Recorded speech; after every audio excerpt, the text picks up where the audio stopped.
السلام عليكم، انا عليا وانا مازال في مراكش في لا ميزون اغاب، المنزل العربي اللي تنقدموا لكم الشهيوات منه.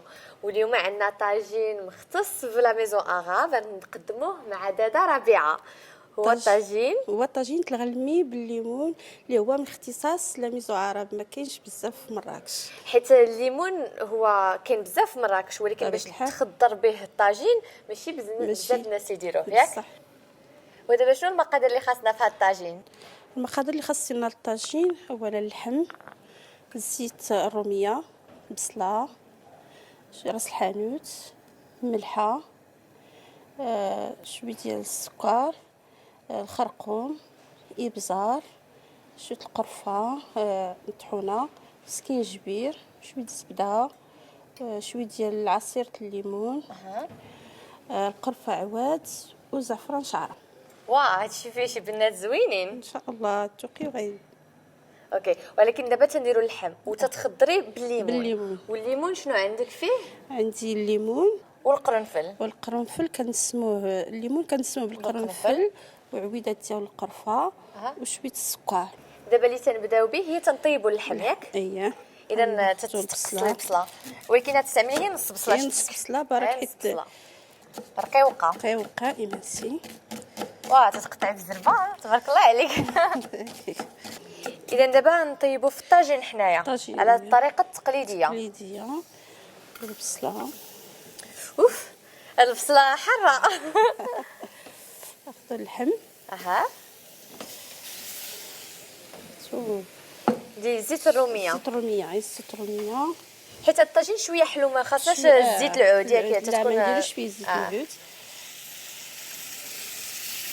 دابا نزيدو التوابل، الملحه شويه. انا تيعجبني نبدا الملحه تنحطيه شويه في الاول وعاد تنزيد من بعد باش اللي جاني مالح داكشي ما تنقدر. لا تديري شويه وتعاودي تذوقي وتذوق وتزيد ولا بزار مزيان. شويه ديال راس الحانوت. هذا راس الحانوت مهم حيت هو اللي تيعطي لك النسمه الحلوه. اذا اللي ما كانش عندكم راس الحانوت شنو يمكنوا يديروا؟ ماشي مشكل، اللي ما عندوش راس الحانوت يمكنوا يدير حاجه اخرى. دابا تنحطوا القرفه سكينجبير. تيعجبني انا سكينجبير. زيدوا شويه تاع راس خرقوم هذا باش يعطي شويه اللون، ياك؟ مزيان. تنديروا شي عويدات ديال القرفه. هادو علاش تستعملي القرفه عواد والقرفه مطحونه؟ القرفه مطحونه كتعطيك شويه ديال اللون لاصوص اللون وهذه كتعطيك المزيق الطبيعي. مزيان. دوك خاصنا بجوج، قرفه مطحونه والعواد. غنديروا شويه زعفران شعره، الا كان يابس كنحكوه بينيتينا هكا باش يطلق ديك النسمه ديالو، وإلا كان عندنا باقي خضر كنشدوه نسخنوه في مقيله باش وكنحطوه حراره تطلع عليه. ولكن حنا تنعرفوا الزعفران غالي بزاف، اذا الناس اللي يبغيو يديروا هذا بلا زعفران يمكن لهم يديروه يطلع الطاجين مزيان. الا كان هو احسن، ما كانش ماشي مشكل. اوكي مزيان. غنديروا شويه الزبده، طريف ديال الزبده. اللي ما بغاش يدير الزبده وبغى يدير السمن الحلو يدير معلقه ديال السمن الحلو ماشي حار. الحلو ماشي اللي حار، السمن اللي حلو واخا يدير شويه. غنزيدو شويه ديال الليمون باش يعطينا النسمه ديال الليمون في اللحم اللي مخضرين بها مزيان. ينتقلى لينا البصله مزيان هكا تذوب البصله تولي بحال دايبه باش تعطيك واحد لاصوص خاطره للطاجين ثقيله. دابا نزيدو شويه ديال الماء باش تطيب لينا المريقه ديالنا. راه طيب دابا الطاجين ديالنا باش يطيب. هي الريحه ديجا بدات تتعطي دابا كاع ما طاب. على ما يطيب الطاجين ديالنا غنوجدوا الليمون. ناخذوا الليمون نحكوه واحد شويه. دابا بهاد الحكه كامل شويه تتحيد ديك القشره ديالو الفوقانيه واحد شويه. اذا ماشي بزاف، هي شويه بحال هكا خفيفه. غنضرب الليمون ما ندخلوش عليها وما تعيدي شويه القشره.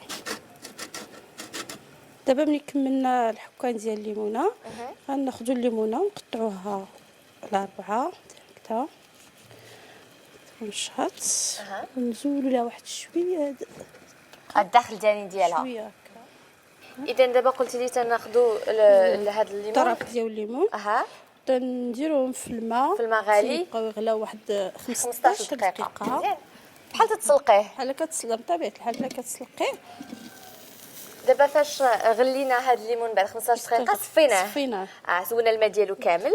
ودابا عاد نزيدوا النسمات ديالو، عاد نزيدو شويه ديال القرفه مزيان و شويه القرنفل شويه ياك غير شويه على حسب الكميه اللي عندنا ديال الليمون والسكر. هذا اللي باش نعسلو به باش نعسلو به. مثلا عندنا حنا كميه، الا عندنا كميه ديال نص كيلو ديال الليمون نديرو فيه 4 ديال السكر مزيان بحال النص. بدي يتعسلو نخليوه مع نص لتر ديال الماء حتى تيتعسل مزيان، تيشد لينا داك اللون ديالو البني، كنقدموه به الطاجين. تنزيدو شويه د الماء فيه تنزيدو شويه الماء. نزيدو شويه د الماء حتى هو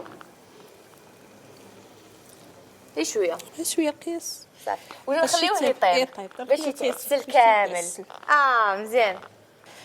دابا الليمون تقريبا هو وجد بعد ما تعسل لينا، لحقيتاش الطاجين الليمون كيشد لينا حتى ساعه ونص تقريبا. دابا حتى طاب غنخليوه يبرد شويه واخا.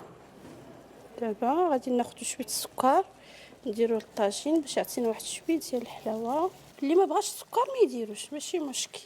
دابا غناخذ الليمونه غنقطعوها نديرو لها القشره باش ناخذ لها داك اللب ديالها الدخلاني هكا.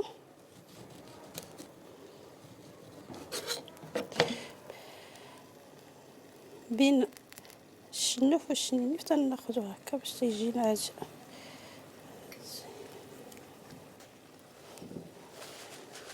دابا بعد ما قطعنا الليمونه غادي ناخذ شويه السيرو من داك الليمون اللي طاب نديرو فوقو شويه هكا باش ياخذ ديك الحلاوه ديالو. صافي دابا ناخذ الليمون بعد ما طاب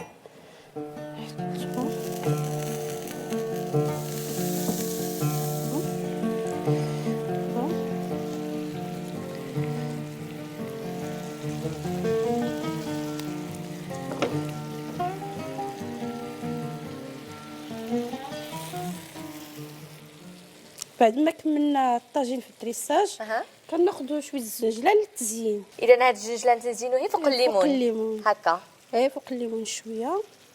اللي ما بغاش ما كياكلوش ما يديروش، كتعطي منظر زوين. تعطي الديكور زوين بطبيعه الحال.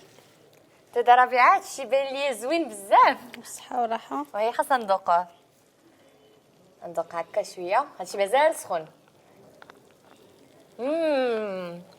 لاصوص معسل مزيان.